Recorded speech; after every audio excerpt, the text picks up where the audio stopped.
Paul Wilson here from Fat Burner Bootcamp, and I'm just answering some Facebook questions right now.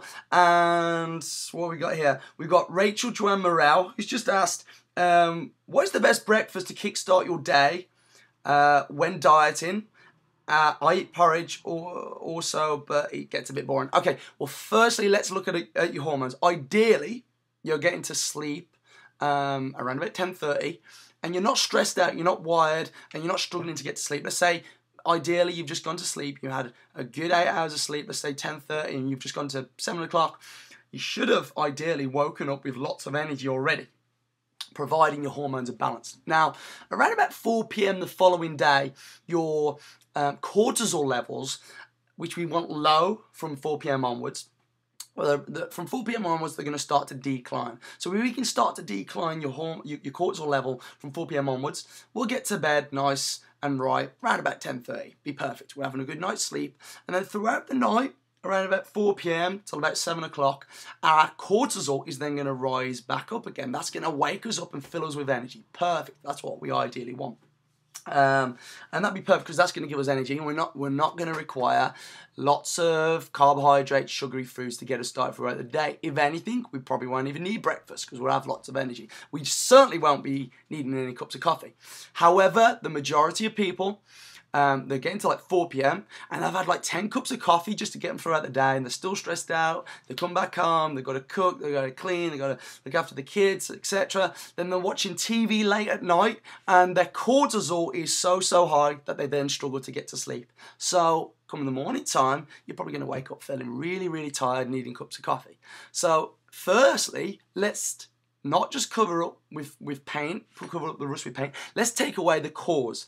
Let's get you sleep, okay?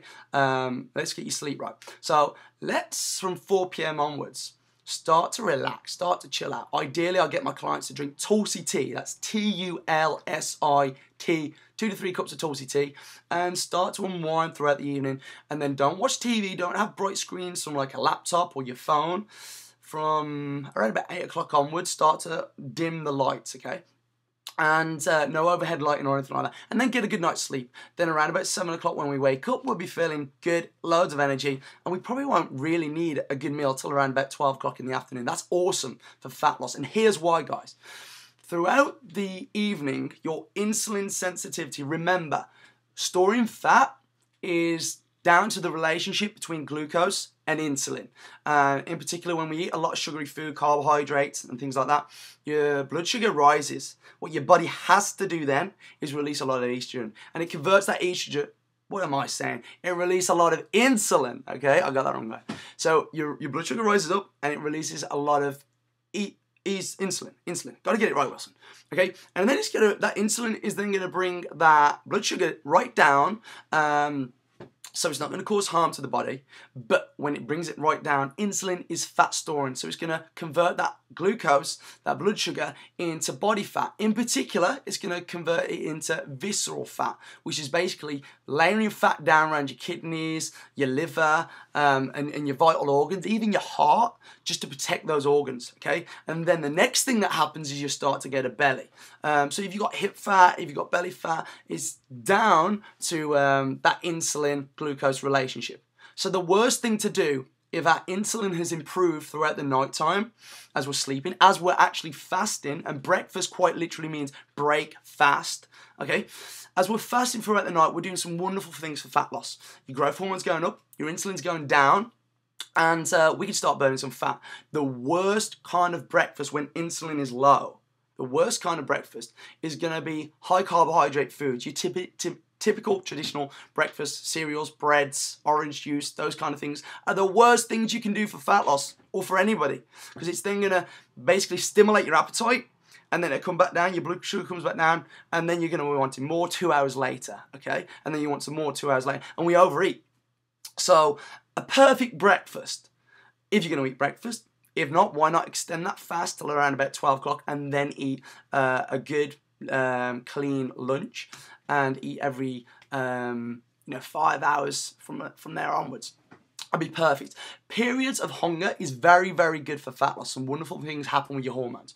So, but if you do want breakfast, my ideal breakfast, guys, to wrap it up in a nutshell, would be eggs. eggs, great protein, some great fats, and we can mix this. Here's my perfect breakfast. We can mix this with some good quality carbohydrates from oats. Now, Rachel, you mentioned that you have porridge. Porridge is awesome. In particular, the bran in rough oats. The bran is actually contains something called beta-glucans. Now, beta-glucans will literally half your blood sugar, okay? Literally half your blood sugar. So that's going to do some wonderful things for fat loss. So if we can get some rough oat cakes or some rough porridge oats, not mixed with dairy, the rough porridge mixed with some oat milk or some coconut milk and cook it that way, keep the dairy out. If we can get some oat cakes and mix some 2 eggs with some oat milk, a little dash of oat milk, and mix that up, add it into the pan, just cook it 60 seconds, keep turning it, and then add that onto an oat cake, 4-6 oat cakes with some scrambled egg. Perfect breakfast, because not only are you just getting your carbohydrates, and I want you to mix your carbohydrates with your proteins. Not only are you getting your carbohydrates here from your oat cakes, you're also getting your proteins from your eggs and some great fats as well from the egg as well. Eat your eggs whole, because that's where the nutrition is. That's where the good cholesterol is that we want into a diet as well. So, Rachel, I hope that answers your question. Any more question, guys? Post them up on the Facebook fan page, which is facebook.com/fatburnerbootcamp, or email them over to info@fatburnerbootcamp.com. Keep your questions coming, guys.